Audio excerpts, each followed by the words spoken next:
Oh, hello, Internet. I didn't see you there. Do we have a Venom spoiler review? Has the Avengers 4 wrapped, and is Morbius next on the docket for Sony? And most importantly, is this episode 200 of Marvel Movie News? Yes. Welcome to Popcorn Talk, featuring movie discussion, news, and interviews. Popcorn Talk. We talk movies. And now, here's Popcorn Talk's Marvel Movie News. Excelsior to you, our merry Marvelites! This is episode 200 of Marvel Movie News, and for me, a very fitting episode because last week, spoiler-free review of Venom was $199, much like the first frame of Venom in issue 299. And now, for episode 200, you get a spoiler-full review, much like issue 300, full-on Venom. The fates have aligned, the stars are here, and Venom is underappreciated by critics, but beloved by fans, and we're going to talk about that. But first, we are the Marvel Movie News, celebrating episode 200, and you can subscribe to us on iTunes. You can find us at YouTube at youtube.com/Popcorn Talk Network. You can find us through Popcorn Talk's website at popcorntalknetwork.com. Follow us on Twitter at Marvel News PTN or at the Popcorn Talk, and find us on Facebook at facebook.com/Marvel News Show. Follow us, like us. We prefer Twitter though, and if you retweet a link to the show whilst we are live, Aunt Manthony in the booth will retweet you. What's up, Coy? Good to have you back. I don't know if you noticed, I am Aunt Manthony, but also I think it's coming out. Oh God, Coy, your mic, I think it's buzzing. You gotta fix that or something, man. Oh God. There you go. Thank you. You're torturing the live viewers there. Oh, my God, man. Sorry about that. I'm not only Aunt Manthony. I think I'm Aunt. What was my name? We came up with this. The Manthony? Venthony. It doesn't roll off the It's tongue not as easy to easily. say. Venthony, you dummy. Oh, sorry. Yeah, it's Venthony. And Symbiote. So this is episode 200 with a star-studded cast. Now, unfortunately, Matt Key and Matt Cook could not make it today. Attempts were made. Matt Cook sends all of his well wishes. He told me to thwip so hard. Matt Cook does, as you may know, network television, and sometimes they shoot on days of the week. So he is a busy boy. Matt Key was going to join us. The sound of network television. Matt Key was going to join us, but he had a really cool interview to do, so last minute Matt couldn't make it as well. But Matt sends his best, and Matt is always with us in astral form, so Matt is here. And thanks to Joshua, whenever Joshua has joined us today, Matt Key has a special friend who will be joining us henceforth and is also bobbly-tastic. But first, my lovely panel, joining me as always, the ever-wonderful Amy Mantz. Hey, that's me, Amy. Yes, you guys can find me on all social media at Amy Cassandra MTZ, hence. Which I enjoy very much, so I say it every episode. Yeah. And Marvel's first family, the Jocks. We have a representative of that lovely family today. Darren is an OG Merry Marvelite. I was so excited he could make it to 200. Oh, I am so excited to be here. This is my favorite internet show, and to get a chance to be part of the 200 celebration is oh so exciting. So thank you. Well-versed, knows his stuff, is here. And Marquia also couldn't make it because she's in Chi-Town. It's a very long commute for a show, so she's in Chicago. But joining us on the fan couch, on the cosmic couch, is Joshua Never Josh. Hello. I don't think I've ever known your last name, so I've called you by your Twitter handle forever. Right. But that works. So thanks for joining us, man.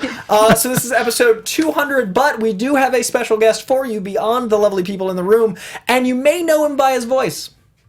And that is, of course, the voice of Doom. Doom is here! I wish a good 200 to you lowly mortals.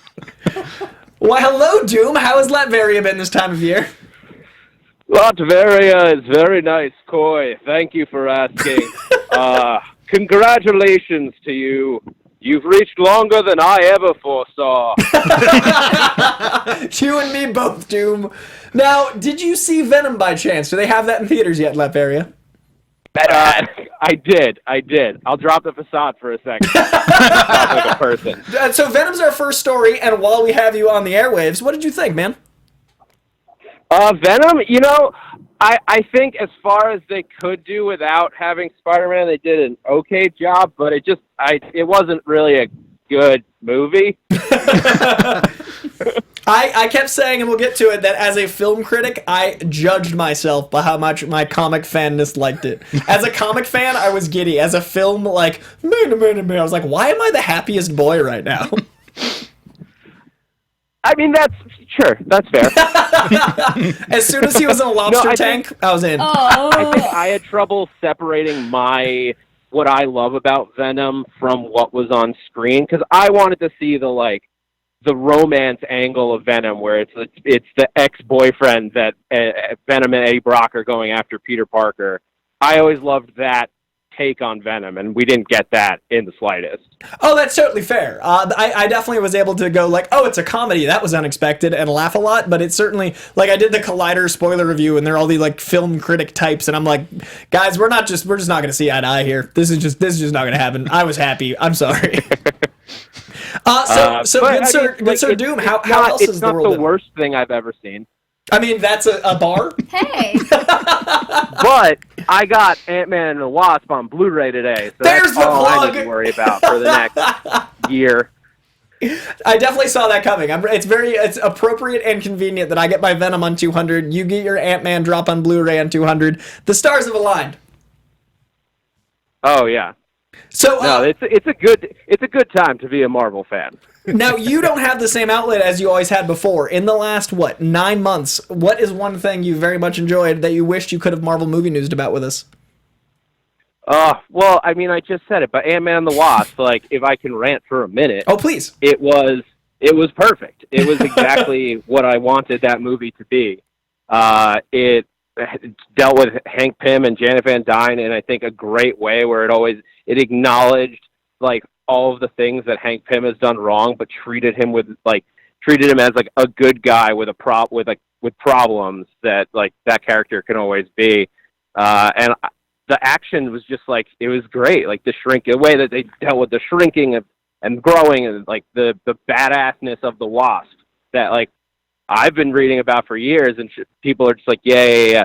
The two ant and flying characters. That's fine. Have fun, Zach. But now, and now I credibility. feel like people understand. And that is the best feeling in the The world. world understands Doom. When Deadpool came out, I was like, see, guys, he's not just a Hot Topic character. Enjoy Deadpool. Yeah, I totally agree. You understand. We've all suffered. And also, in case you guys didn't vamp about it, Coulson with hair. Yeah. Ivan Soto in Coulson the with hair live in that chat. Captain Marvel trailer. It was. Ivan Soto at the exact same time asked you what you thought of the Captain Marvel trailer, and you did it on your own. What do you think of the Captain Marvel trailer? I think it looks great. Like the fact that they're doing this sort of origin story, but like sort of retrofitting it, where we're gonna, even in the 90s, be like, she's gonna be discovering her own origin story is seemingly what they're going for, and it's a great way to do that without, so you're not like forcing down the, hey, I discovered that I have powers, let's learn how I can use these powers. Yeah, I think we're in So for I a think great it'll be a really 2019. interesting first movie for a character that you have to do an origin for. Yeah, I totally agree. And like such a powerful character, you can't just like introduce like, here's our Superman, figure it out. So I'm really proud of what Marvel. Surprise, surprise! I'm proud of what Marvel's doing. But I think it's definitely in for a great ride. I think 2019 is gonna be great. And as always, the door to the studio is open to Doom. Not that he doesn't have the key, but it's always open. So anytime you're around, man, you're always welcome. And thank you so much for taking the time and joining us for 200 in Doom-like spirit. Doom wishes you well, and maybe you'll survive to 250. If Doom allows it. And as always, Marvel Movie News watchers, Doom demands tweets. So say hi to Doom on the Twitter. He's a lovely man. Doom he just wears a demands mask. tweets at that Zach Wilson. It's his his handle, but it's still Doom. It's that Zach Wilson. Alias is her important. Have a great show, guys. Congratulations again. Absolutely. Pleasure, man. I'll talk to you soon. Have a good one. I just waved at a phone. I just waved at someone on the phone, and you guys all saw it. Here we are. You don't want to see me taking business calls at house. It's a very visual experience. So, once again, episode 200, now that we have our special guest, has chimed in his 2018 in review. I would like to talk about Venom. Now, I have talked about Venom on Collider. I've talked about Venom on my own Insta reviews. I've talked about Venom in spoiler-free ways. This is the first chance I've gotten to really dive into it. But I'm going to let everyone around me chime in first, because I loved it, and that is the minority opinion. So, starting with Amy, what did you think of Venom? Yeah, well, actually, kind of right there with you. Yeah, One of us. Yes. Here's the thing. I think even just the days leading up to it, everyone and their mother was like, nah, I just don't like it. And so I was kind of scared. So I went in and I was like, okay, let's just have fun. And we did. I did. So yeah, it was really cool. I think certain parts surprised me. And when I found myself laughing, I was like, yeah, this is great. And then, I mean, I think the rest of it is they do a good job introducing the character to people that are not super familiar with Venom. Agreed. So, yeah, they had and spoiler review, warning just in case, because I know we're going to go dive deep. So just to anyone that hasn't seen it yet, whatever indication I can give you with my weird hands, spoiler hands. So, sorry, I didn't mean to interrupt. I didn't want someone tweeting us later when I didn't say it enough times. And, there are people that have not seen it. So, still spoiler, well... Let's just go into it, I guess, yes, a little bit. The lobster thing was disgusting. I love that scene. That was when I was in. Gross. I mean, yeah, okay, he was very dedicated, and I appreciated that, but I was kind of, like, taken aback, but in a good way, because when a movie does that to you, you're like, okay, all right, what else you got? I know some people were talking about Michelle Williams not being used as much as she should have been. Like, I get it, but I think that what they did with her was okay. I like that. I also really enjoyed Venom. Like, I enjoyed the voice of Venom. I enjoyed the interaction between him and Eddie Brock, and I think that it was funny. I was not expecting how funny it was going to be. I think they did a really good job, especially that one. He's the first volunteer to have the, the Venom. Mm-hmm. When he just died, it was so, this sounds bad. It was so beautiful. Like, he was just it was artistic. Yeah, it was amazing. Contortionist actor. It was good work. Yeah, and I think from then on, I was like, wow, this is going to be really good, and I don't care what other people have to say. Don't bring me down. You can have your opinion, and that's okay, but I'm going to be positive and really enjoy this, and I had a blast. I was very surprised. A great first review. I have many of the same thoughts, but before we get to those, Sir Darren, what did you think? Yeah, see, I guess I'm going to be the bummer right here. I'd bring it, man. Hey, 89% of the internet apparently is on your side. Oh, and I get music, too. That's awesome. Well, no, the thing is I think... One, I had the benefit of your little Insta review beforehand to kind of let us know that, look, this is not what it was advertised. This was a different film. This was a little bit different. And to me, that helped a lot because I think how you're going to feel about this film really depends on what you were expecting going into it. Mm-hmm. They advertised a different film than sort of what it ended up being. It ended up being, it was very much a Tom Hardy film. Right. He made that. All of the best parts were Tom Hardy. And when we got into the Eddie Brock and the Venom relationship and everything like that, that was all beautifully well done. In some ways, though, to me, it felt like there were almost two different films going on at the same time. At least. Yeah. You had, Riz Ahmed, he was like in one film and that whole area was, and then once it got to Venom, once we got that halfway through the film when that all sort of shifted over, then there was like a full tonal shift. It felt like that was what I wanted to watch. Whenever it drifted away from them, I was like, this sort of feels like a mid-2000s superhero movie, whereas with Hardy and Venom, it's like they were doing something different. I think to me, one of the purest examples of that is something that Tom Hardy had said afterwards, talking about someone had asked him what was his favorite scenes to shoot in the film, and he was like, they didn't end up in the movie. Yeah, no, I saw that interview, the 40 minutes that he said, but he also came back and said that a lot of that was improv and what the yeah, exactly, and that's understandable. But to me, that sort of set the shift. As it seemed that he was there in with the film, he knew exactly what was going on, almost like we had with Ryan Reynolds doing Deadpool and such. As he was an actor that really understood the film, understood the characters, knew where they were going with it, and many of the other people they were doing what they thought was a different type of film. So to me, that there was a little bit of dichotomy with that. It little sort of threw things off. But like I said, otherwise, I enjoyed the film and I was able to get into it. But I also had that different expectation of going, this wasn't what was advertised. Yeah, this is a lot more. Michelle Williams. Yeah, I wish they could have done more with her. She did feel kind of a little extra. In fact, I mean, part of it was like, if she wasn't even in the movie, would it make that much of a difference? which you never want to see with an actor. I mean, especially someone, they've got people of great caliber. Her, Riz Ahmed, they're amazing actors. I just don't think that they were necessarily in sync with what the rest of the story that was being told. And many critics agree with you, and I agree with you in points. Absolutely, it was a series of movies, and I definitely think some of the script came from the Spider-Man 3 era Venom script. Yeah. But for me, so my spoiler full review, I really appreciated that it felt like not a Marvel film. What a shocking thing to say on this stage. I love that we get different studios giving different types of movies. I liked that it felt like a 90s and 2000s superhero movie. I liked that Sony made a movie that made enough money that we're going to get more of them. The live chat is going to lose its beep here in a second because all of them are saying, like, now they're going to kidnap Kraven. No, they own Kraven. Now they're going to do this without Spider-Man. Yeah, because they own the rights. That, to me, that means we get more superhero movies a year. There will never be enough money at Disney and Marvel to do a movie a month because then it's eating its own profits. You never put a movie from the same studio against itself too closely because it eats its own profits. I don't want Marvel to own everything because then we get half the movies. So I liked that Venom did well, and I liked that it wasn't a Marvel film. I appreciated the fact that it was a slow start. I would shop that first half hour to 10 minutes.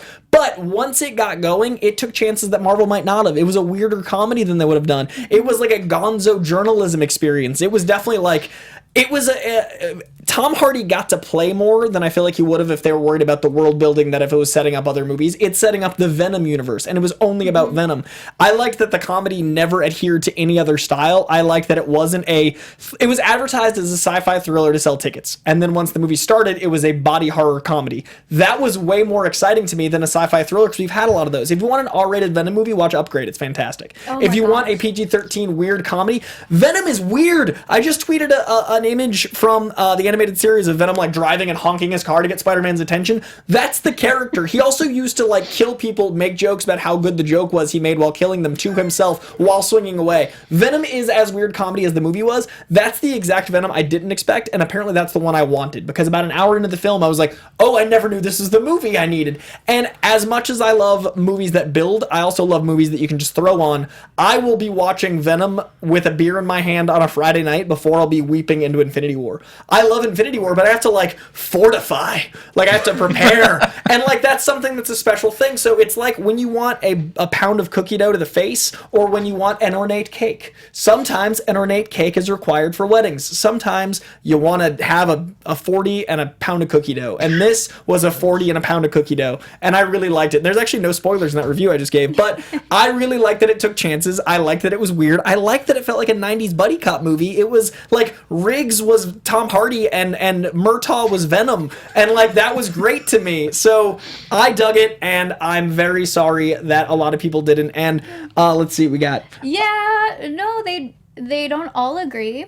Okay. With the positivity. And that's fine. That's why different strokes for different folks. Exactly. And I think I know that this has been kind of a conversation of, okay, so if Sony does feel the liberties to start making more movies, some people prefer for them to make a certain kind of movie instead of like what Venom was.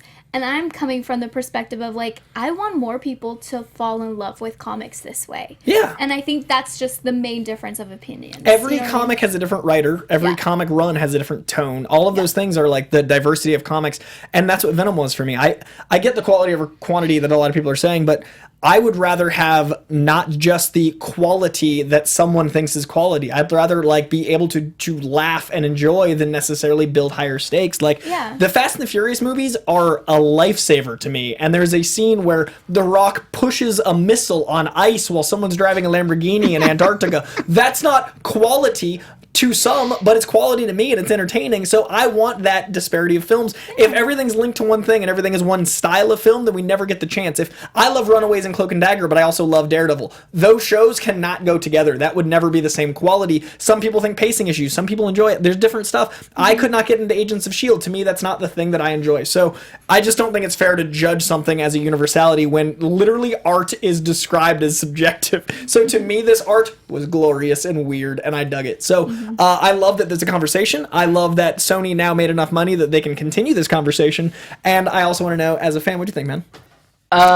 Well, I kind of had the same opinion as you, where like the movie geek in me was like, this is objectively not a very well made movie.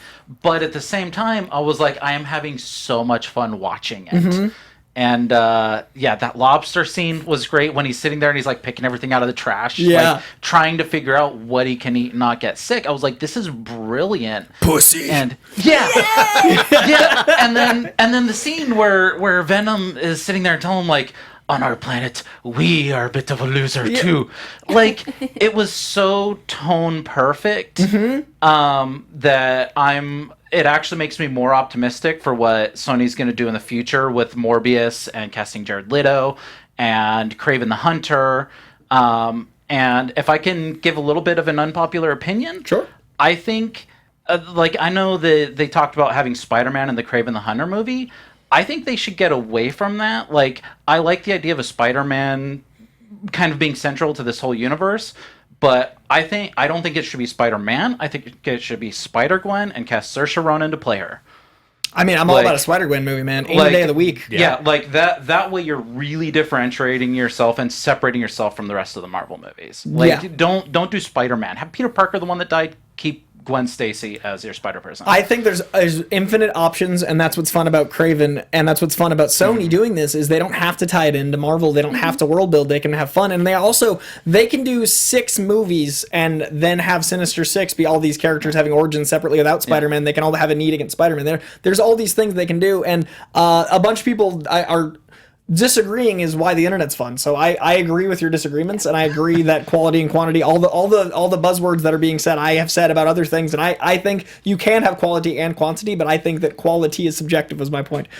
So I really appreciate that everyone has their take, and I also love that it's a conversation. Like, this was a movie that 2 years ago I was like, I'm gonna be the guy that defends Venom, and I didn't know how far that would go. So here now it is my cross to bear. This is a movie I know for the next 10 years will be like, remember that time everyone thought I had good taste and then I had to defend Venom? Looking at you, internet, I'm coming for you. Did you have something else for me? I was just gonna say, can we talk about that end credits? Oh, yeah, absolutely. Sequence? Yeah, we're doing spoilers.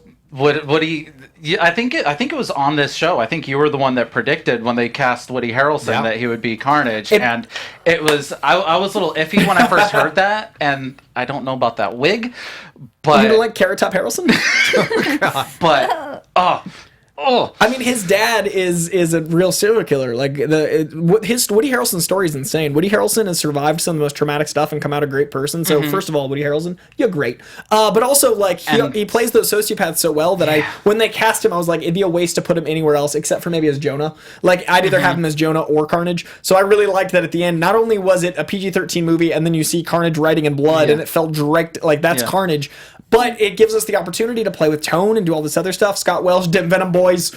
I think we have potential there. Yeah. As soon as I saw the word San Quentin up here, I stood up and applauded. I was like, I know exactly where this is going, and yes. What a great post credit. What a great fun button. What do you guys think of the last moment? Oh no, I thought it was. I mean, you're right. Woody Harrelson is amazing as a crazy person. I want to see him do that so much more. So I was very excited. And yeah, the moment that you had said, "Oh, he's gonna be Carnage," It's gotta be. It was like that was all that I could see. So yeah, when you see San Quentin, when you see him, you're just like, "This is where we're going. This is the sequel." Yeah. And of course, at that point, that's when the tonality to me had all worked and shifted. They had shifted all that. That's what I want them to lean into. The stuff that worked. And now this they film can. and all that, and they can get rid of all of the, and that's what it felt like we have to do a little bit of standard studio, A B C superhero film. Once they get into that different tone, once they get into that craziness, that's what they can lean into. And since that's what they're getting all the positive feedback on, to me, yeah, for the sequel, good. Cast all that other stuff aside that didn't work. Lean into that because that was so much fun. He's already Venom. It's already weird. You can just stay. You don't have to do the setup again. So I think Venom 2, because of how weird Venom 1 was, has a lot of potential. And maybe I enjoyed it so much because of that optimism. Maybe I left the theater going like, now I'm ready for more. And like that to me is how I should leave a movie if it's a world building movie. Yeah. And lean into that weirdness, that tonality shift. Yeah, it doesn't have to be your standard Marvel film. Do something different, and they did do something different, and the different is what worked. Right. And that's what was exciting. No. I completely agree. That's what was exciting. It was the standard stuff that wasn't worth it. Didn't seem like anybody was that interested in Right. doing. Yeah, Michelle Williams being like, we're boyfriend and girlfriend. I'm like, Michelle, great. But then again, Michelle Williams is the only actress talented enough to deliver, I'm sorry about Venom, believably. She said, I'm sorry about Venom like it was his dog and made that line sing. Like, you have to be an Oscar winner to say some of the dialogue in these movies. So, like, they wasted Michelle Williams at points, but also at other points, like, she's the only one that could have made that work. That's true. That's true. Michelle I completely Williams, agree. thespian hat was used. We had a lot of other news, but I wanted to Venom spoiler. I am sorry to any fans I lost today in defending Venom. There will be many more of you joining in the ranks of my Twitter arguments.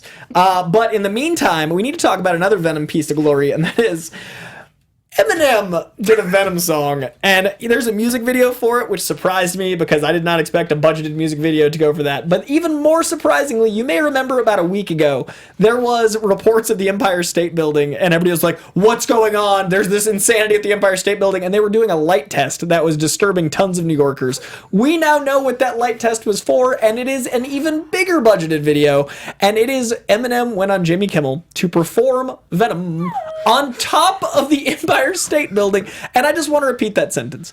Eminem, Venom song, top of Empire State Building, Jimmy Kimmel, 2018 is weird. Check this out. In a minute. Dramatic pause.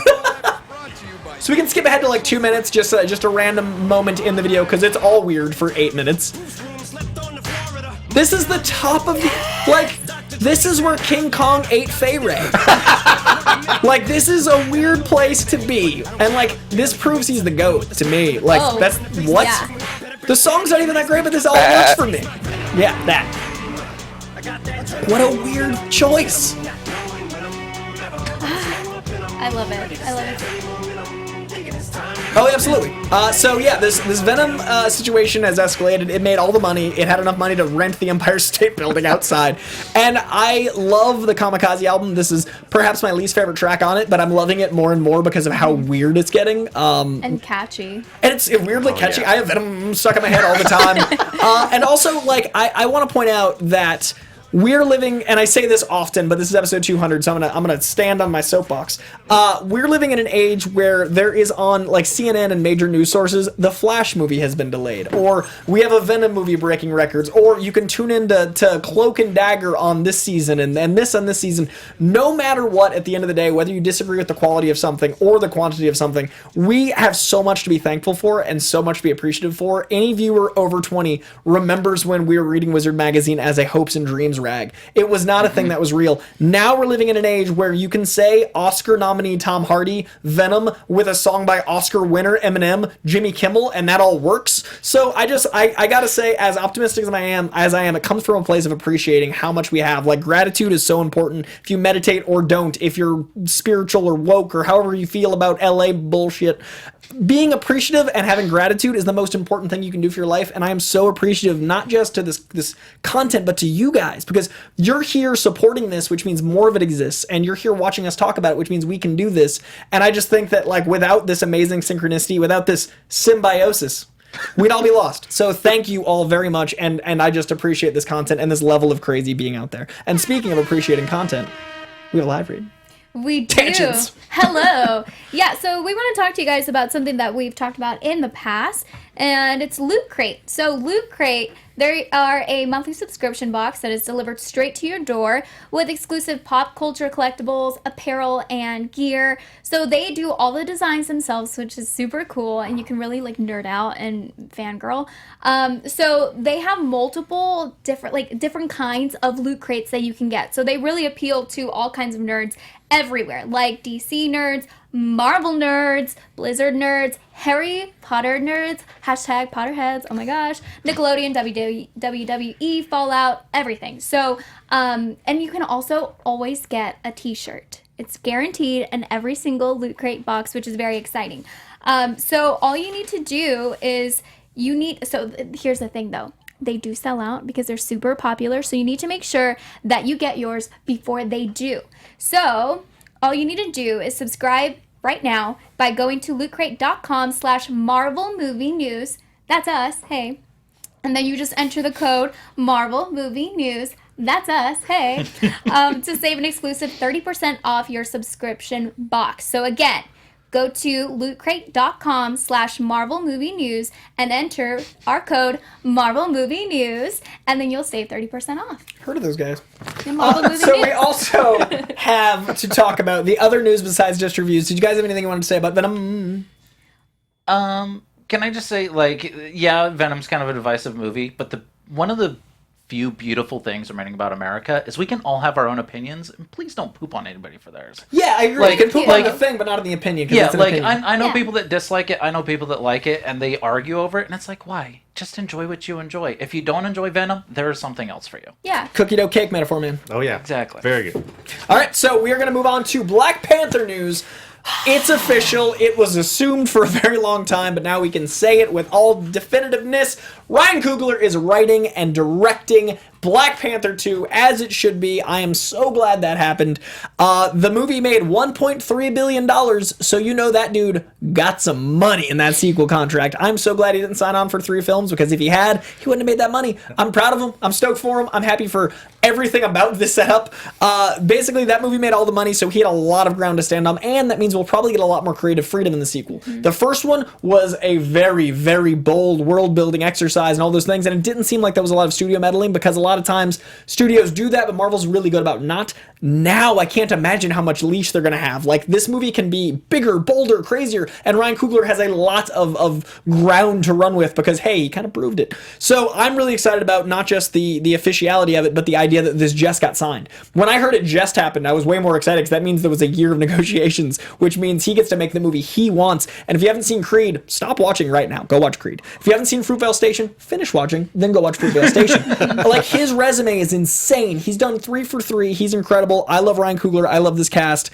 He's working on his next directorial, his next directorial effort, which is Wrong Answer, which will, of course, star Michael B. Jordan, his lucky charm. He's in everything he's done. They do amazing work together. It looks like we'll be getting it in probably 2021, because they'll be starting it in late 2019, maybe 2020. So it's going to have to be patient. Plus, he's dead.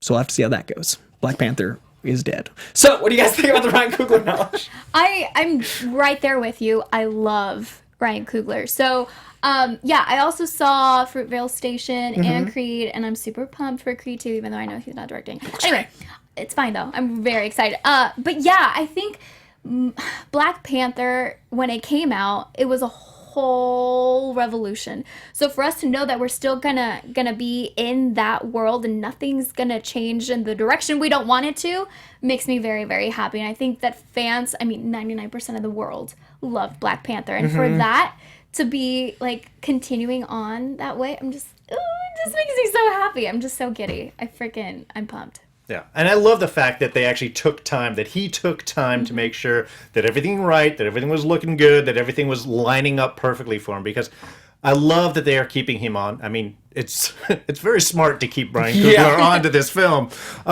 but to allow that same vision to continue forward, that we're not getting any kind of tonal shift like here, that he can dive even more into it. I know that he had sort of a passion into the story that was being told from an ancestral standpoint of like, look, I want to dive into these ideas, I want to look into these concepts of, you know, in ancient families and you know, coming across and the effects that have had.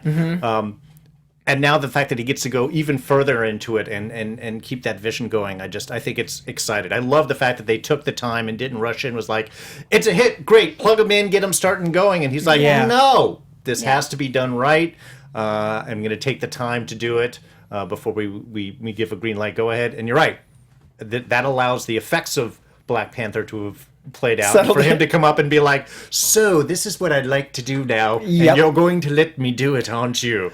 And at this point, like, there's a STEM center in Oakland because of Black Panther. There are real world ramifications of the first one, so I'm excited we have some time to breathe, live in that, and then have the second one and have it be the right way. So I think this all works out for the best.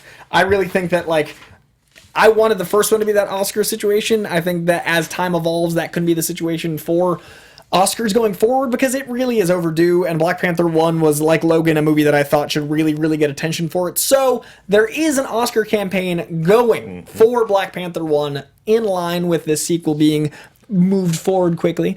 The Disney's for your consideration has both Black Panther and Infinity War listed. I think they're going to be going for a good set of Oscars, not just your tech Oscars, but also your best pictures, your best actors, your best actress, because the cast of Black Panther and the cast of Infinity War, all 83 of them, there's a lot of love in those movies, and they did things that, love superhero movies or not, if you don't, I'm not sure why you're watching the show, but love them or not, those two movies took chances, and they were bold films, and they were both films, not movies. As much as I loved Venom, it was a movie, but like Black Panther and Infinity War were films, and both of those have all of the credibility of a lot of Oscar films, and they also are things you can rewatch, which I don't think gets enough consideration in the Oscars. I think the Oscars is an incredible thing. I think it's got a lot of love. It's very political, though, and I think rewatchability is very important. I've seen a lot of biopics. I've seen a lot of movies that I'll watch once, and a lot of movies that moved me, that made me cry, that I experienced, that I'll only watch once. Yeah. I would like a movie that is also entertaining and rewatchable, along with being brilliant, to get some love, even if it doesn't win, just a little love. A lot of people don't watch movies unless they have Oscar contendership, which isn't a word.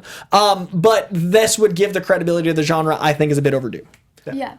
Well, Please. Well, also it's just opening up people's eyes to know that, hey, comic book movies, comic book films can be amazing, and they can be treasured by everyone, whether you are a little bit of a film snob or not. They're very accessible, and also just the fact that it changed so many people's perspectives, I think. I mean, Halloween's coming up. I know there are so many kids out there that are going to be Black Panther, that are going to be Nakia, Okoye, and I love that so much. It just makes me so happy. Well, and how so many girls, I mean, my daughter especially, got off seeing Shuri. Yeah. This is someone who's science, totally brilliant, one of the smartest people in the Marvel Universe, and it has exploded with so many people diving in, wanting to know more about that character, wanting her to get her own spin-off solo movie. Right, now she has a comic coming out this week. Exactly. Yes! I mean, that's brilliant, and I'm with you with the rewatchability on films. I mean, very often I don't actually watch a lot of the Oscar contender movies because while they're big, while they're beautiful, they can be boring. They're set. There's sort of a genre that you expect to be, this is an Oscar-nominated film. They serve a different purpose. I just think we should expand beyond that purpose. Well, exactly. And I think that that's an important ability, that you can still have something that is rewatchable, that is exciting, but also beautifully done, poignantly made, with incredible music and costumes that are just, I mean, again, the world that was built for Black Panther was just astounding from the ground up. And that is, that's an Oscar-worthy film right there from many standpoints. It should get the recognition and not simply be pushed away because it's a big tentpole film. Yeah, I would like to see that love start, and the superhero genre can start that movement. I don't think that MTV Movie Awards should turn into the Oscars or vice versa, but I do think there's a middle ground. I also think that with Black Panther 2, while we leave the subject of Black Panther, if the deal isn't satisfied with Fox, which it should be, I'd love to see some Atlantis and some, situations there. That could definitely be a dueling of individual worlds we get to experience. I would love to see that, but I would also love if the Fox deal, which is supposed to be locked in by January 1, 2019, that's the last rumor I heard, then I think a certain Latvian man who called in earlier would be a good villain for Black Panther 2. Doom. I think there's a lot of opportunity for the fact that this is getting moved to 2022 to let certain Fox mergers tie into Black Panther in a very big way. And I think that Black Panther being such a big film, the first one made $1.3 billion. What a better way to start bringing in your Fox characters than in Black Panther. I'm just saying. Yeah. So, in another giant characters world, Spider-Man is filming its last day today. The last day of production on Spider-Man is today, according to the very, very secret prone Tom Holland. So he was on Instagram all over today saying it was the last day of filming, and I hope they approve those messages. So we've also seen a lot of images of the suit, which we're not going to show here because I don't support vultures or paparazzis unless they're vultures from Spider-Man, but that's a different... So we do have official news that Michael Giacchino, which is I think how you pronounce that name. Giacchino? Thank you very much. Is doing his third score for the Marvel Universe with Far From Home. He did the Homecoming score and the Doctor Strange score. And fun fact, Oh, there's some score behind me. Yeah. Fun fact, Nick Lowe is the editor of both Doctor Strange and Spider-Man in the comics, and now they have the same score, making that little corner of the Marvel Universe unique as it is in the comics. So I love life imitating art. That wasn't intentional, but it's dope. And I also think that this man builds scope really well. He worked on Ratatouille, Star Trek, Up, Super 8, Mission Impossible, Into Darkness, Dawn of the Planet of the Apes, Jurassic World. Like, dude makes epicness. So with all the villains that we already know are in this film, plus all the suits, all the scope, this needs that oomph. So I'm really excited about that official announcement. What do you guys think about his work? Yeah. Oh, okay. So I'm an orc dork. So unite. I actually spoke with Michael Giacchino Amazing. at the Incredibles 2 premiere, and it was fantastic. And so just a fun little tidbit for you guys listening and watching as well. I asked him what was the weirdest place he thought of a little tune or, like a melody or something. He said it was in the shower, and it was for Up. It was a little thing. I was like, wow, interesting. That's cool. Yeah, so I love his work. I think he's fantastic, and I think that a score really, really helps a film come to life. If you watch a movie silent and watch an action scene, they're very different things. Like, it really shapes the narrative of a movie. Yeah. Also, someone in the live chat asked if Shuri survived when we were on Black Panther. Yes, it was confirmed that Shuri did in fact survive. What do you think of his work? No, I think it's beautiful. I think he can set that tone perfectly between something small, something comical, something that's sort of playful, as well as the big, impactful stuff. And you're right, you need to have a good score to really carry the film. It sets the emotional tone with, I think, every scene. It really is. It's the bridge, it's the tone. Yeah. And you need somebody that is familiar with the character. And I like the fact that we do have some commonality throughout parts of the film. Yeah, no, I think that's a beautiful move because, again, it's one of those things where, from a just a regular audience standpoint, you're just appreciating a great score. When you have that little bit of extra, you're like, okay, see this? I can see the connections Details. here. This starts to link this together. Now can we get those two characters together and do something? I know Kevin Feige said he wasn't in it, but I really hope Doctor Strange is in Spider-Man. That would be It's not what nice. I'm saying. I'm not even theorizing it, but they are bros in the comics. So I would love that to happen. And speaking of the broad strokes mega world of Avengers, Avengers 4 has wrapped. Spider-Man's last day is today. Avengers is already done. It is wrapped, and we got a very mysterious wrapped image of I assume, light. Yeah. I don't know what that represents. I do enjoy that Mark Ruffalo went on, I believe it was Conan, Kimmel, Fallon? Kimmel. Oh, yeah, because ABC. They own things. Kimmel, Mark Ruffalo, they were on, and... Fallon. Fallon. Oh, that's what I thought. Yeah, Because Fallon. Kimmel gets all the exclusives, but that's when the movie comes out. Fallon gets it in between because they're greedy-ish. Yeah. So Fallon had Mark Ruffalo on, and he announced the title, but they bleeped it out. Very funny. Some people on the internet unbleeped it and said he said The Last Avenger, but I'm going to go ahead and say that 300 people in a live audience would have leaked that by now. So I don't think that's the title, but I do think it's really funny they're leaning into the Mark Ruffalo as a spoiler usage. So when this image dropped, Mark Ruffalo retweeted it saying, "Oh, I'm the spoiler? This gives away blood." Like, there was this really funny exchange, and then they tweeted back, "You're still fired, Mark." Yeah. So I love the playfulness. I love the use of Twitter. I love that they lean into the behind the scenes funny. So the Russo brothers tweeted this out. That is wrapped, but they also talked about Chris Evans, his tweet saying that when he wrapped, he was emotional and all those things. He said, quote, "Officially wrapped on Avengers 4. It was an emotional day to say the least. Been playing this role over the last 8 years has been an honor. To everyone in front of the camera, behind the camera, and in the audience, thank you for the memories. Eternally grateful." Of course, the internet then went, "Oh, Cap just said he was dead." And then at Ace Comic-Con, Chris Evans said officially, quote, "I should clarify that. I know I did tweet something that made a lot of people think that it was in some way a spoiler, and I should clarify that. Regardless of how Avengers 4 ends, I would have tweeted the exact same thing. That last day of filming really was a very emotional day. It was the culmination of almost 10 years of filming and 22 movies. This unbelievable tapestry, grammar. You'd feel a lot more emotions than I think even I thought I'd feel, and I felt it was appropriate to show the gratitude. I know it had a ripple effect, but I'm neither conforming nor denying anything."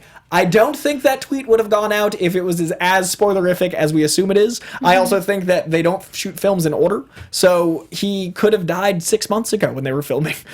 This last day of filming is a very relative term.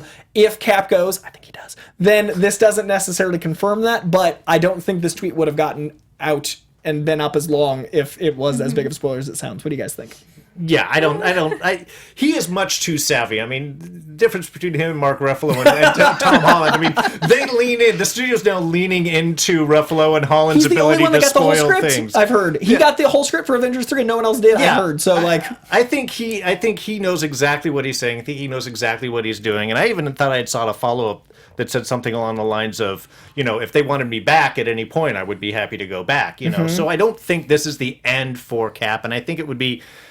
I always thought whether or not he dies or so in Infinity War, this is the Marvel Universe. There's so many different elements and so many different things coming in. And if they're going to bring in X-Men later on, are they going to be melding different universes? Are they going to be starting something out? There's always the possibility to bring back. And I think Evans would be remiss to just say, goodbye, Marvel, I'm completely done. I think the opportunities they can present him, he wants to go in directing. I'm sure they would be happy for him to direct something and to do cameos, flashbacks, things like that, kind of like what he did with Dark World. When he did that amazing cameo with Loki as him. So hilarious. I don't think this is the end of Chris Evans in Marvel. I think he just wrapped shooting. And especially, exactly. And when they wrap, they often are emotional. And this is over the course of, they did these movies back to back practically. It's a lot more dense filming. And no matter what, there is a gap. I totally understand that. I also think that Kang being introduced in Avengers 4, I think that happens, will mean that you have a lot more time play. And I think you also have an opportunity to have those things you're describing. Because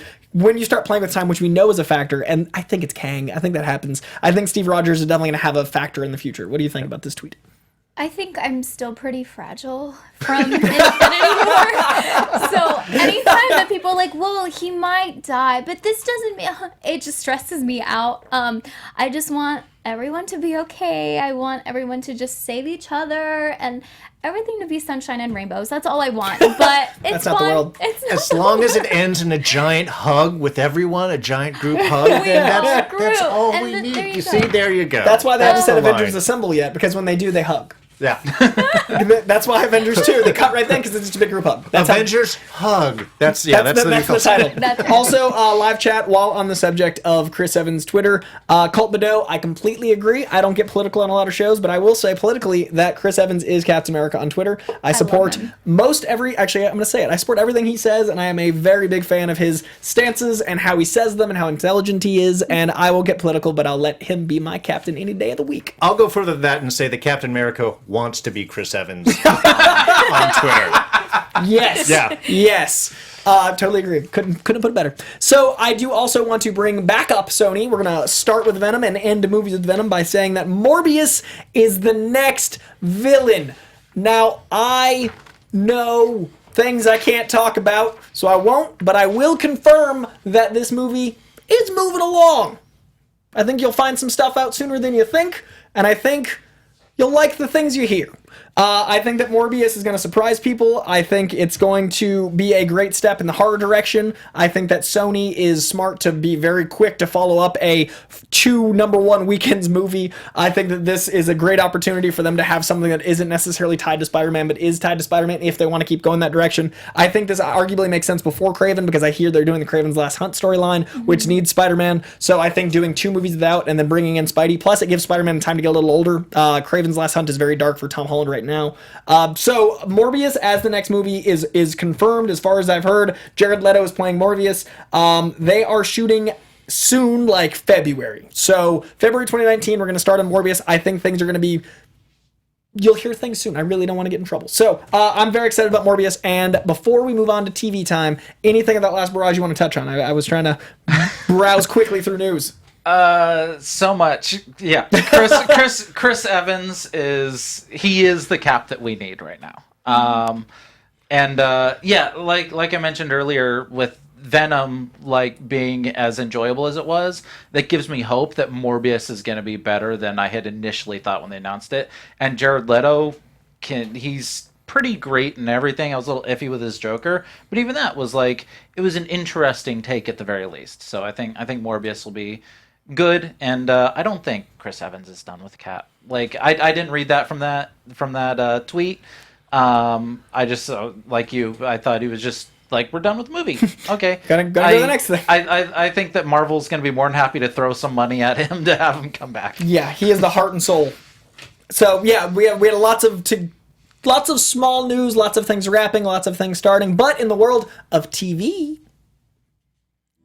Marvel movie news. We're talking TV time. It just warms the cockles. Just warms the heart.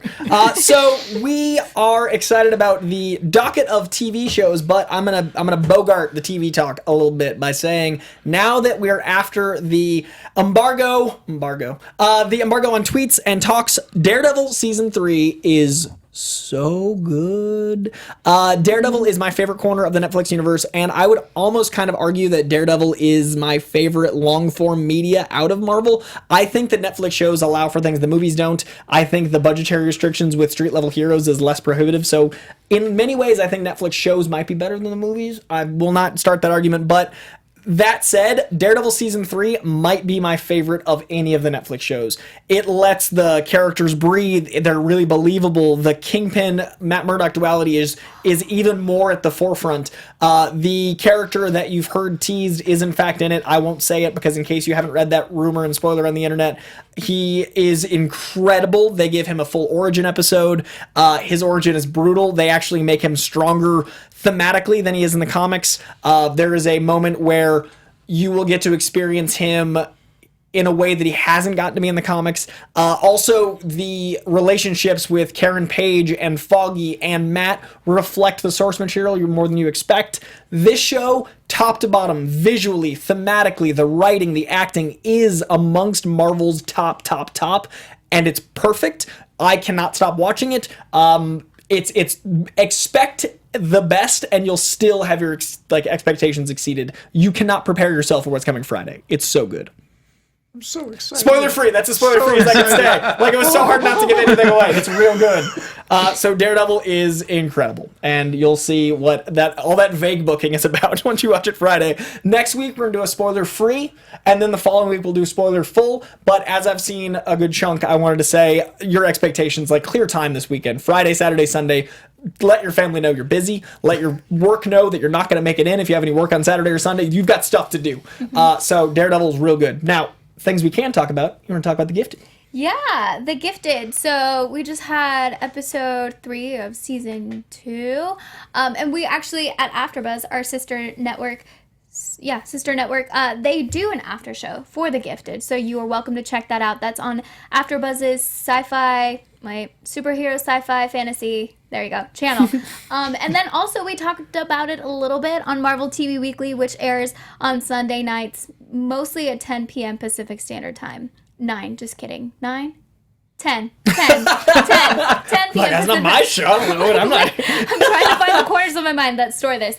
But yeah, it's actually been pretty good. I think that they're doing a good job. I don't know if you guys watched The Gifted. Yeah? Oh, yeah. I missed the last episode, but yeah. I mean, things got a little bit more intense, and we won't go, into spoilers, but what did you think? I really like what they can do with The Gifted. I like the idea that they're focusing a lot on the family relationships, and I think and they've got several different ways of doing that between not only just the Struckers, but now we've got Marcos and Polaris having with their baby out there. Dawn or Aurora. Dawn. Exactly. That they're able to dive into that. We get a little bit more of background. I mean, I love those dynamics that they can go with. I think sometimes they miss a few great points where they could sort of, like the Morlocks last week. I don't want to get into too many spoilers. I think there was a lot of opportunities that were missed there where they could really have dove into a little bit more on that. But I know it was our first introduction. I'm kind of hoping things open up a little bit more with that. But I do. I think the storyline emotionally, they are hitting a lot of those points really right. I'm just hoping they tie a few more of these little ends a little bit together better. Yeah, I think any parts that involve Aurora or Dawn or Amy Acker, I'm here. Yeah. Yeah, I love them. Yeah. Oh, and I love that Amy Acker is her character that Kate is doing a lot more this season. Last season, she felt like she was just sort of the emotional cry and pull. But even first episode, they have her kicking butt. Yeah. And I love seeing that they're evolving that character, that they're changing, they're using her circumstances and making her grow as a person. And I think those are really exciting moments to watch. Mm-hmm. I'm not in any way caught up, but I want to just generally say The Gifted is a lot more X-Men than some of the X-Men movies. So I really like that they're doing X-Men is so long form friendly that this show it has some things I don't like, but overall it's a lot of X-Men things I do. There's themes that like the comics touch on that the show can have time to work through, and the family aspect of it really holds that like candle for me. The X-Men is a family, and that you don't have the X-Men in the show, but you have mutants as a family, and that's really important to me. So I really like that the show has time for that. Well, I think that's really the strength of television over the movies. Like you said, long form wise, they can tell these bigger stories, these longer stories. They can dive into a lot of these beats and moments and really flush them out. Whereas in a film, you're looking for a lot more. You've got to have all that spectacle. You got quick story time. There's not really a whole lot that you can do within your 2 hours. And to briefly, spoiler-free, talk about Daredevil again, the Born Again story I don't think would work in a film. It's too much.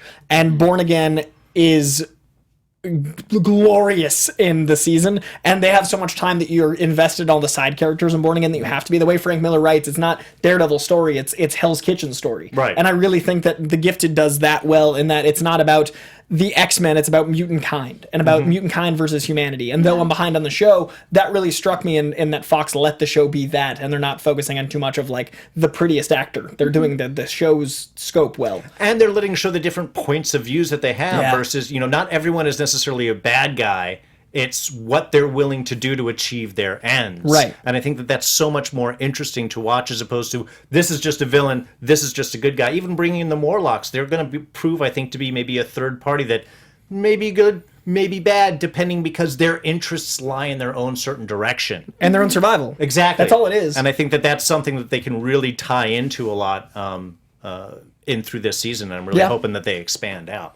I'm very excited for more Gifted. I am behind, but what we're all not behind on. Iron Fist is behind. Iron Fist has been canceled after season 2. It has been left behind. I was a giant proponent of season 2. I am a big fan of where the show was going, where it had come from. The leap from season 1 to season 2. The showrunner really loved the character and was really, like, the dude was so zen and awesome. Like, he really cared about the world of Iron Fist. And Finn had time to train, and I really liked that he was so invested. Like, Finn loves this character and this world. So I'm hoping this means we get Heroes for Hire. I'm hoping this means we get Daughters of the Dragon. I'm hoping this isn't the end of Finn Jones as Iron Fist. I'm hoping it's just, if Iron Fist the show can't go on, I hope Iron Fist the character and Finn, and especially the Daughters of the Dragon, get to carry on. I also, like, the moment the show was announced, Finn tweeted Immortal over the Iron Fist, which I think is a very beautiful representation of not just the character, but the feeling behind working on a show like that, because it's the biggest leap up from season 1 to season 2 in Rotten Tomatoes history, and it's also the biggest third act moment of the show. Like, not even third act, the last 5 minutes. The denouement was one of the most beautiful, like, where the show can go, and I think those characters, as they are left at the end of season 2, can really breathe somewhere else. So I hope this isn't the end, personally. I hope that the Metzner, the showrunner, gets to work on something similar to this, because he earned it, and I really hope the team behind Iron Fist gets to work in this Marvel corner. I understand why it happened. I just hope that this isn't the end for those characters. What do you guys think? Oh yeah, completely agree. It was the shift change from season 1 to season 2. They're two different shows, and the fact that Finn Jones put in the time, he put in the effort in order to really make himself into Danny Rand, to really show, to do the fights, and adding the mask, adding the hood allowed, I think, for doubles to go in and for you to kind of hide things a little bit more and really expand what they were potentially able to do. The change at the end, getting Colleen's evolution on that was just awesome. Yeah. And even those last 5 minutes of him and Ward out there, like, oh yeah. I was like, that's the show I wanted, and this like is what I want. Let's go. And we earned it. It's like you finally got to where we really wanted to get to, and then you cancel. So it's like, please, that's great. Let's do a Heroes for Hire. That's perfect. I think Luke Cage and Danny Rand need each other at this point. I think both shows can really have a good opportunity to team up. I think so. I think it would work. I think it would really take it up to the next level. I think we could see a lot more interesting things from that. I'm just glad that we were able to get a second season, because imagine, like, if we hadn't been able to have gotten this beautiful season, because a lot of people did hate the first season. So that's something that makes me happy. It's like we got to this point, and now I think instead of going here, it's gonna go like this, and we're like gonna ride the wave. So I'm ready for it. Yeah.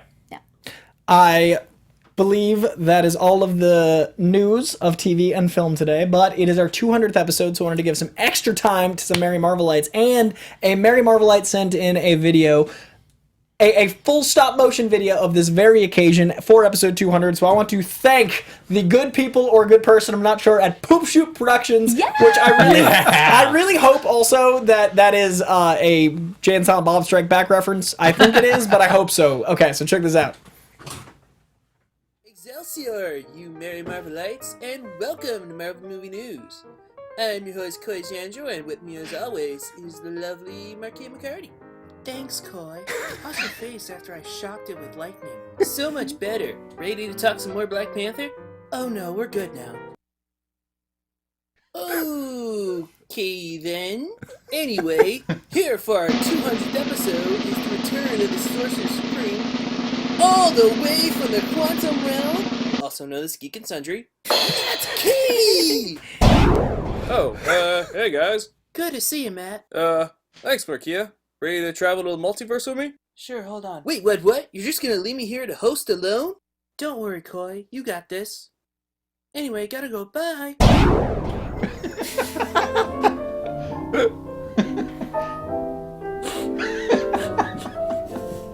I love this music. It's 2:45. There's no one in the place. Coy, what are you doing? Wait, what? Voices in my head? No, not this time. It's Aunt Anthony in the booth. Oh yeah, you are here. And Amy. She's sitting right next to you. Hey, it's me right here. Sitting on the couch, learning comics. And stuff. Yep. Woohoo! No more hosting alone. Post time. Happy 200 episodes. Poop Shoot Productions, you wily buggers. That was fantastic. Thank you so much. And Poop Shoot is in the live chat, so anyone in the live chat, send him a thank you. And also, he said it is, in fact, a Jay and Silent Bob reference, which makes me love it even more, tying in old school and the new school. Yes, yes, yes. So, thank you for that lovely video. It made me laugh real loud in public, awkwardly, and there were people looking. So, it was good stuff to discover. As always, that was his second video. I appreciate your fine work. And now, we want to go through I posted a Twitter thread of people we wanted to give shout-outs, a little love to, and there's also some of their art. So these fine folks, it's not Marvel Movie News art, it is Marvel Movie art about the whole universe. So if we could scroll through that, Aunt Anthony, I want to give some love. So we got first up, this is Colum.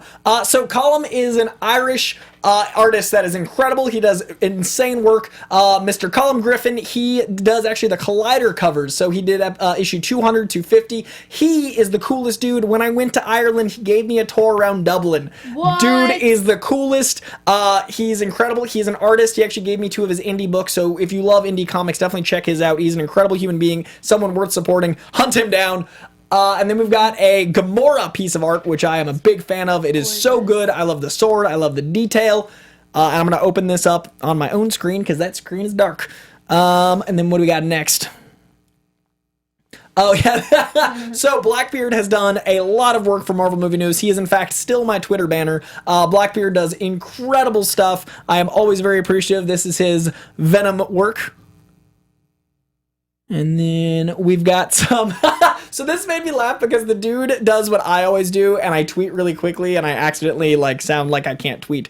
So he said, I draw this. And then he drew with a Deadpool smacking his head. So if you can scroll back up. So literally I got this tweet and said, I draw these, a smiley face, and I was like, this is fantastic. So these are basically Civil War sketches that are incredible. Like, the attention to detail is amazing. He did like a 3/4 and then the face-off shot, so that is Archie7192. Those are great. And then we also have Beeping Goat 22. We met out at Vegas, if I remember correctly, and he is getting all of these signatures from the entire MCU on his shield. Dead center, as it should be, is Stan Lee. He has so many of these, and since he saw... Oh, it is in Vegas. He got Evangeline Lilly and Dave Bautista recently, but that shield is covered in the glory of the MCU. It is a beautiful thing. That is a great call, man. Then we got Max Russell, who did an episode, he's been watching since episode 1. That is a Captain Marvel sketch. That is fantastic. Then we've got Culpado himself did an Angela sketch. Now, Culpado runs our social media. Culpado is a fantastic human. He's been around since the beginning. He's also a great artist. So, Culpado, as always, thank you for all that you do. So that is all of our art. Now, I'm going to quickly run through this and give some shout-out love for the people in the chat. Do you want to give shout-outs while I'm... Wait, we do have... Oh, and of course, Sky Patterson's. Sky Patterson, we got this today. Sky Patterson, we have this beautiful sketch of all of the Marvel lights. This is Marvel Movie News and Marvel TV. Do you have that pulled up so you can see it lighter and give off who's who? Uh-huh.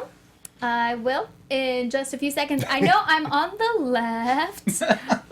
Yeah, so that's me. Hello. Yeah, I can run through this. Oh, that'd be great. Cool. So it's Amy Cassandra to the left as Tempest, Anthony Becerra, which is myself, as Multiple Man. We have Maria McCarthy as Storm, of course. We have Kristian Blatt from Marvel TV Weekly as Beast. We also have Carrie Lane as Polaris, and then we have Corey Jandreau as Deadpool, rightly so. And lastly, we have Zia Anderson as Emma Frost. Yay! Beautiful. That is Marvel Movie News and Marvel TV. Sky Patterson, thank you. You do great stuff. We always appreciate your work here. And I'm going to quickly go through this the thread real quick. Brian Trotter has been a fan for over 2 years. Thank you so much for joining us. He said, looking forward to 200 more. Thank you, Brian. Sorry. We also have, I was laughing again at the I draw this. It's just, I do that so often. I'm always like, why is there no edit function on Twitter? It haunts me because it's like, I know how to conjugate, but I'm typing quickly with my thumbs. And then we also got AKA Spidey asked a question. Now, AKA Spidey is an incredible account. If you don't follow AKA Spidey, you should. AKA asked, what do you think of Tom Taylor writing a new Spider-Man comic focusing on Spidey and his neighborhood? Tom Taylor is one of the best writers at Marvel right now. Tom Taylor just got off a run of X-23. That was brilliant. It was called All New Wolverine. It made that character sing. It introduced us to Gabby. It introduced us to a talking Wolverine. Tom Taylor wrote some of the best Deadpool outside of a Deadpool book. This All New Wolverine book got me full swing into X-23, and now he's writing X-Men Red. X-Men Red is, I think, the best of the X-Men books. It also brings X-23 over. It feels like classic X-Men. Jean is the leader, and she is strong, powerful, and Jean Grey, as she should be. The book is great, and now he's writing a Spidey book, and it's a small town Spidey is neighborhood book. He writes comedy well, he writes action well, he writes characters well. I think Tom Taylor taking over Spider-Man is the best news. I am so excited about this, and AKA Spidey, I'm glad that you're aware of it, because that is going to be the book we're talking about here all the time. We also got a video from Ash Arnold, which I will tweet out. It is fantastic, but we're running out of time on the show, but it is very good stuff. It is a montage of all of the MCU greatest hits set to We Will Rock You. So it's like, it's good stuff. So Nice. Ash Arnold, longtime fan, thank you so much. It's good stuff. Ricky Hudson is sending general thank yous. He doesn't read a lot, but he's reading comics because of us, and he loves hearing characters he doesn't know about through us. So Ricky, glad to introduce you to more comic, glad to introduce you to more characters. We appreciate you. Justin Gilmore wants to know my favorite episode of The Flash so far. I just finished season 1 recently-ish, all of season 1. It is comic-tastic. It is framed like frames of a comic book. The villains are great. They're really inventive. I love when Reverse Flash gets introduced, like episode 9, somewhere around there. I really like the pacing of the show. It's all good. First season. I know people have different opinions 2 through 4, but season 1, all of them. Noogie Caven is the 30th birthday today. Happy birthday, Noogie Caven. Another OG Marvelite fan. Episode 200, SmackDown's 1000th, and your 30th birthday. All of that in a day. Congratulations and very happy birthday. We're getting the home stretch. I'm just talking at this point. I'm so sorry, guys. Daniel Drew, absolutely you get a shout out, sir. You are one of the most advantageous comic fans. You send stacks of, your pull list is crazy, my friend. Daniel Drew, always killing it. Also doing Blue Aprons. Daniel Drew, good people. Aaron Rook, shout out to you. Hello. AJ Fairnot at Geek Vibes Nation. If not for Spider-Man or Deadpool, actually I'm gonna send this to the whole room so that I'm not just talking. If not for Spider-Man or Deadpool, who's your favorite superhero? You guys go first. I'm about to think. Those are my two guys. Crap. Favorite superhero. No pressure, on the spot. Yeah, I have to go with Iron Man. I love the whole. I'm a big tech guy. I was very much into all of that sort of tech and mech suits and stuff like that. One of the characters that really instantly gravitated towards me, and the complexity that he's not just a perfect individual. He's got faults. He's got issues. You know. Absolutely. I always thought that he was that he was an awesome character. Really was one of my instant grabs early on. All right, Iron Man, good sir. I like all of them. Can't take my Flash answer. I'd say probably my all-time favorite would be Wolverine. And I love, like you were talking about, X-23 is the all-new Wolverine. Was absolutely perfect replacement. So. Absolutely. Amy? I honestly, can I just say all the ladies? All the ladies. I'm going to say all the ladies because it's awesome to see such amazing women doing rock star things. All the single ladies. I would say X-Men is my third book. Like I subscribe and always pull every Spider-Man, Deadpool, and X-Men. So the X-Men universe, that corner. I'm a big Gambit fan. I'm a big Wolverine fan. I'm a big Chamber fan. I really love Chamber. He's not as beloved. He's a very weird character. I'm a big Chamber guy. I really like that corner of the universe. I like Archangel a lot. I love Rogue. Rogue is an incredible character. Yeah. Rogue just deals with stuff. Rogue. I'm going to say Rogue as another choice. And also the DC side, Batman and Flash are my boys. I love Batman, especially Tom King's Batman right now, and Flash is always great. Both Barry and Wally. And can I give a shout out to X-Men Black? If you're not reading that, the first 2 issues have been so good. Hell yeah. I haven't read them, actually. And then the last 2 shoutouts, we've got I Got Nothing at Shield Factor. Shield Factor, that's funny. And Archie at Archie7192. Thank you all so much for chiming in. This show is for you guys. Definitely want to give you some love. Do you have some shoutouts of your own over there? Yeah, our fan shoutouts for the week are Shane Pickett at DadRat4, Justin Gilmore at JGleota900, David Koslov at David Koslov, Rudy Morales at R Morales 1381, Jenny M at Jennifer Moyer. Hi, I got it. 3. Nathan Ramirez at Ramirez Nathan 77. Michael Beltran at Mickey Bell. Dalton JW at Dalton W. I got these guys. It's fine. It's harder than it looks when you're reading fast. It's so hard. So I was like formatting. I'm like, I've been talking for 25 minutes. It's hard. Of course, the Poop Shoot Pro at the Poop Shoot Pro. Thank you so much for that video. AJ Fairnot, Geek Vibes Nation at Cad Bane 1996, and I Got Nothing at Chill Factor. Yeah, they are. And I want to throw a shout out to Aaron Wilkerson, who is another fine cosmic couch sitter, another fine family man. He and I trade discussions all the time off of Twitter. You're an amazing man, a fellow Marvel fan, a fellow Marvel family man.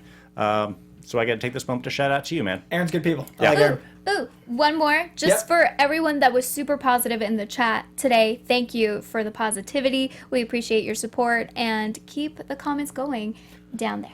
Also, Daredevil, I forgot about Daredevil. He's great. There's so many characters I love that I was talking about. Yeah, you put me on the spot. I'm like, because we just talked about it, my brain totally left. And get well soon for Lawrence A. in the live chat who just got out of the hospital. Yes. Feel better, man. And they've been here since episode 1 from New Zealand. So thank you for 200 episodes of dedication. So everyone, I appreciate you. Do we have time for these 2? Wait, I think we got those 2 questions. Yeah. Yes! Okay, good. We got all the questions. We got all the shout-outs. We did the show. So thank you all for joining us for 200 episodes of Marvel movie news. I cannot believe that is a lot of episodes. That is so much. For the internet to keep going like that. And it's all thanks to you guys. We appreciate you. If you guys want to send in more fan art, we will absolutely show them in 201 and 202. We'll keep this hype train a-going. So this episode snuck up on me. 200 came out of nowhere. It was just a whirlwind. Yeah. But we got to share Venom and Daredevil with you guys, which was amazing. Where can they find you guys on the internet? You guys can find me on all social media at Amy Cassandra MTZ, also on AfterBuzz, also here doing other shows, on Geek Bomb, on Clever, on YouTube. Follow me on Instagram. You'll find me there. And you can find me at Darren Jakes. That's at DarrinJaqueus. You can also catch my YouTube channel, which is YouTube/DWJAQUES, where we do reviews of many Marvel shows, including The Gifted, Agents of S.H.I.E.L.D., Walking Dead, and all sorts of things. So check it out. Good, sir. You can find me on Twitter at Joshua Never Josh, and also I have a podcast called The Guild at The Guildcast on Twitter, where we play Dungeons and Dragons, and we use a system called Money Cook's Cipher System to make comic books for your ears, as we call it. I love that. That's very cool.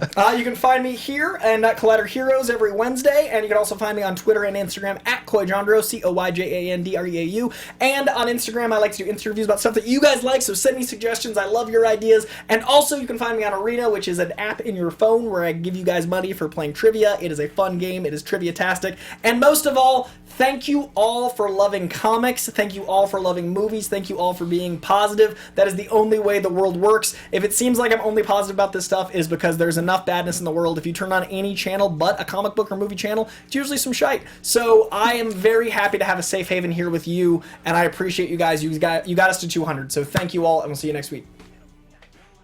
Venom. From producers Maria Menounos, Kevin Undergaro, Phil Svitek, and the entire Popcorn Talk Network, we would like to thank you for tuning in. For questions or comments, be sure to visit popcorntalk.com. I'm Sir Richard Wentworth, and this has been a presentation of the Popcorn Talk Network. The views expressed herein are those of the hosts only and do not necessarily reflect the views of its owners or principals.